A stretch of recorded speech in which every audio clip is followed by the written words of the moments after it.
Good morning, सुप्रभात, केम छो, सलाम। उम्मीद है आप सब लोग बेहतर होंगे, अपना ध्यान रख रहे होंगे। मुझे थोड़ा सा हल्का सा जुकाम हो गया, चूंकि मैं अभी तिरुपति गया था तो वहाँ पे टेम्परेचर काफ़ी हाई था। मतलब मुझे लगता है कि 44 43 टेम्परेचर रहा वहाँ पे, बल्कि 49 तक टेम्परेचर बता रहे थे वो कार के अंदर। तो इतनी गर्मी में जो है ना, मतलब यहाँ से गए, होटल में ठंडा था, बाहर बहुत गर्म था, तो शायद वो उस कारण से मुझे थोड़ा सा एलर्जिक हो गया है। होता ना, वेदर बदलने पे थोड़ा सा जो आप अनकंफर्टेबल हो जाते हैं। और अब चूंकि क्या है, मैं तो वेल्लोर में भी पढ़ा हुआ हूँ मैं, और सदर्न पार्ट ऑफ इंडिया मैंने काफ़ी देखा हुआ है।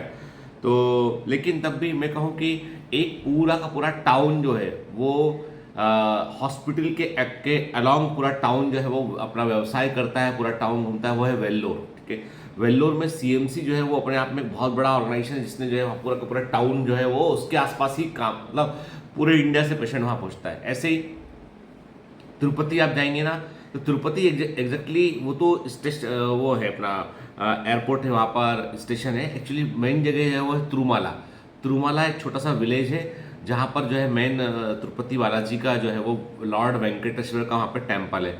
और वो पूरा का पूरा टाउन जो है, ऐसा लगेगा आपको कि वो पूरा चैंटिंग हो रहा होता है उस पूरे टाउन के अंदर लगातार। एक अलग ही पूरा उसका उसका पूरा माहौल ही अलग है उस टाउन का। मतलब पूरा का पूरा तिरुमाला जगह जो है ना, वो पूरी टेम्पल जैसी जगह लगती है। हर जगह पे जो है लॉर्ड वेंकटेश्वर और हल्का हल्का म्यूजिक बज रहा होता है।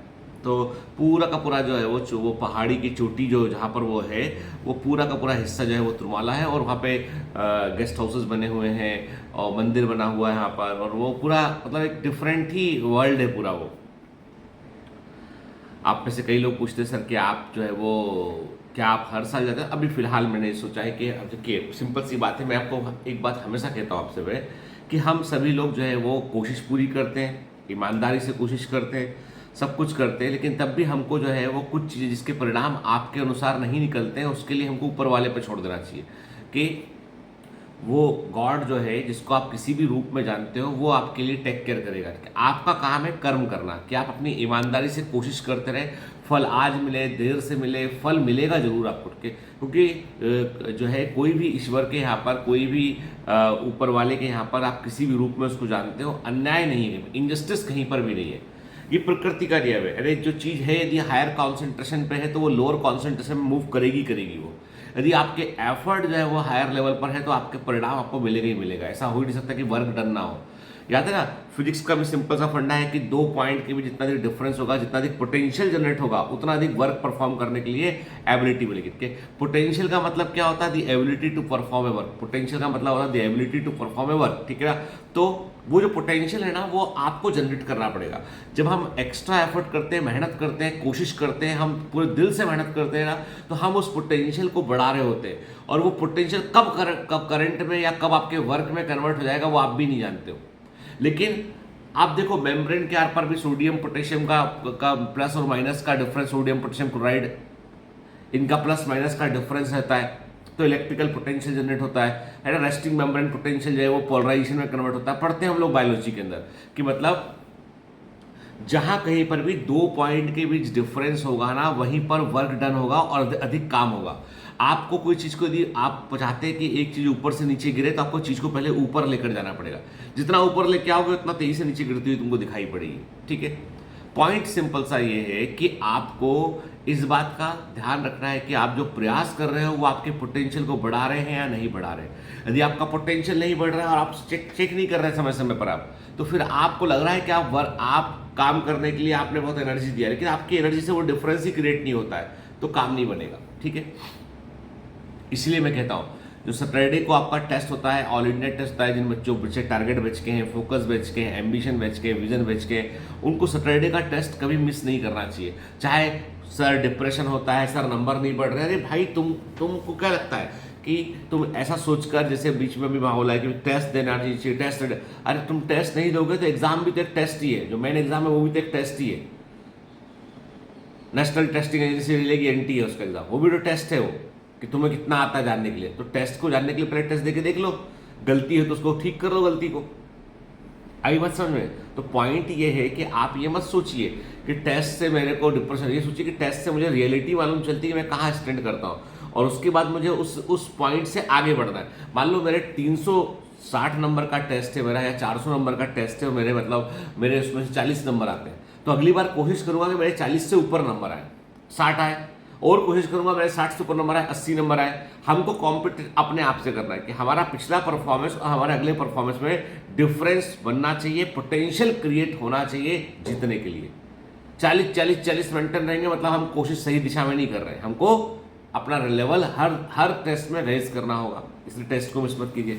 फिर जो रिवाइंड टेस्ट सीरीज वाले बच्चे, उनको तो टेस्ट किसी सूरत में मिस करना ही नहीं चाहिए। भाई आपने टेस्ट सीरीज में एडमिशन लिया है तो भी आप में से कई बच्चे टेस्ट को मिस कर रहे हैं, जो कि अच्छी बात नहीं है, ठीक है।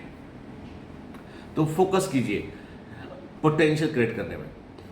गलतियां हम सबसे होती है, क्या आप गलत कोशिश करेंगे तो कई बार ठीक नहीं होगा, गलती सबसे होती है, क्या मैं भी जब मैं ऐसी जब कल हम लोग तिरुपति में गए तो हम लोगों ने टेम्पल विजिट किया, और वहाँ पे क्या एक बड़ी भव्य पूजा होती है भगवान की। सुबह रात को 2 बजे मंदिर पहुँचना होता है, रात को 2-2:30 बजे मंदिर पहुँचना होता है, तो वहाँ पे भगवान को वो तैयार करते हैं पूरा, और उसको वो आशीर्वचन बोलते हैं, क्या बोलते हैं उसको, वो कोमल सेवा कहते हैं, और सुप्रभातम कहते हैं। तो वो पूजा हम लोगों ने अटेंड किया कि कोमल सेवा और सब, तो वो एक अलग ही पूरा डेकोर था। तो उसमें तब हम लोगों कैसे बाहर करते हैं, वो किसी ने बताया कि भाई लॉर्ड वेंकटेश्वर की कहानी क्या है। तो एक्चुअली मैं तो कई बार जब ईश्वर की कहानियाँ सुनता हूँ ना, तो ईश्वर की कहानियों में भी एक बात की मिसाल दे रखी है कि संघर्ष तो ईश्वर को भी करना पड़ता है, स्ट्रगल तो गॉड को भी करना पड़ता है। आप श्री राम की कहानी देख लें, कृष्ण की कहानी देख लें, आप लॉर्ड वेंकटेश्वर की कहानी देख लें, आप किसी की कहानी देख लें आप, ठीक है। किसी भी रिलीजन में, किसी भी जो धर्म के का को जो प्रतिनिधित्व करने वाला जो व्यक्ति है, जो पर्सोना है, उसकी आप स्टोरी, चाहे ईसा मसीह की सुने आप, ठीक है, आप चाहे वो पैगंबर साहब की सुने, किसी की भी सुने, आप पाएंगे कि स्ट्रगल किया है, उन्होंने स्ट्रगल किया है, और स्ट्रगल करते करते वो लोगों तक पहुंचे उठ के। तो मुद्दा ये कि इस बगैर संघर्ष के तो आप चमक ही नहीं सकते कभी भी आप। ये तो गॉड या गॉड के प्रतिनिधि जिनको बोलते हैं, वो सब भी महसूस किए इस चीज को। तो कहते हैं कि जो स्टोरी मुझे पता है, मतलब देखो हो सकता है कि स्टोरी में कुछ मैं एक आध पॉइंट मिस कर जाऊं, पर मोटा मोटी स्टोरी ये है कि जो है लॉर्ड जो है अपना विष्णु जो है, उनको एक ऋषि जो है उनसे किसी बात पर क्रोधित होके, अब एग्जैक्टली पूरा डिटेल में मुझे नहीं मालूम है, पर मैं एक शॉर्ट स्टोरी आपको बता रहा हूँ कि लॉर्ड विष्णु से क्रोधित होके कोई एक ऋषि जो होते हैं, उनको जो है वो चेस्ट पर वो लात मारते हैं उनको, ठीक है। तो लॉर्ड विष्णु जो है वो शायद वो सो रहे होते हैं, ऋषि वहाँ आते हैं, ऋषि को लगता है कि ये सो रहे, मेरा सम्मान नहीं किया, मेरे को उन्होंने सत्कार नहीं किया। तो क्रोधित होकर वो जो है वो पहले तो आवाज़ देते हैं, उठ नहीं पाते, वो नींद में होते हैं, तो वो उनके जो है वो छाती में लात मारते हैं, और उनके हृदय के पास में। तो लॉर्ड विष्णु एकदम उठते कि क्या हो गया, तो वो देखते ऋषि बिल्कुल सामने खड़े, उनसे बोलते कि भाई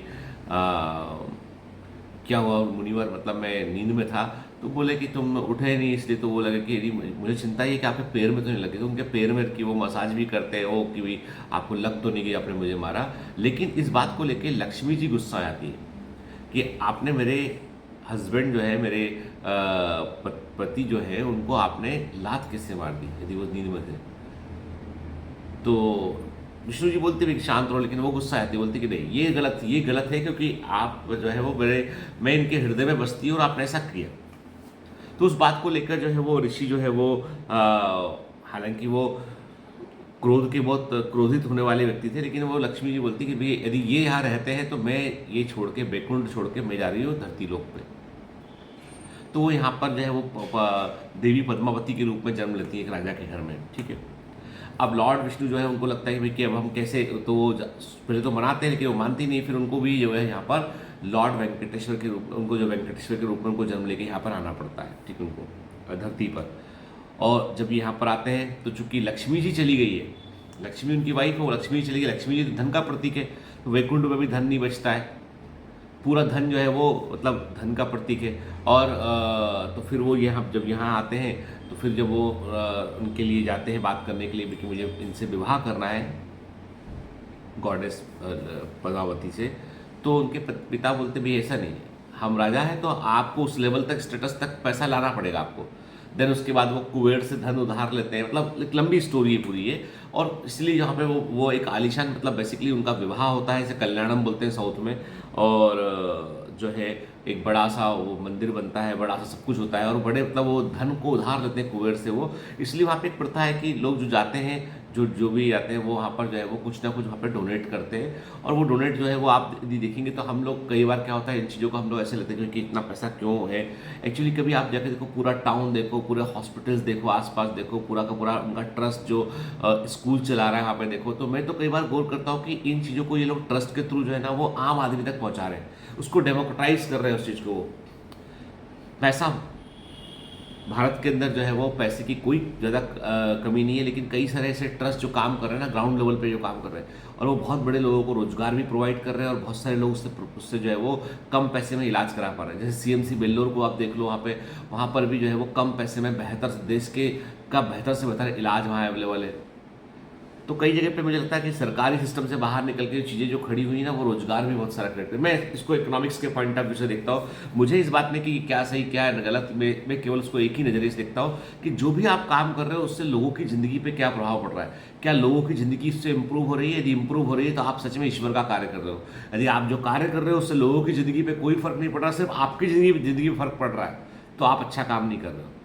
आप समाज में परिवर्तन तभी कर सकते हो जब आपके द्वारा किए गए कार्य का परिणाम, उसका जो आउटकम है, उसका प्रभाव सबकी ज़िंदगी पर पड़े और सारे लोग जो है इम्प्रूव करें, तो आप ईश्वर का काम कर रहे होते हैं। खैर, सबकी अपनी अपनी सोच होती है बेटा।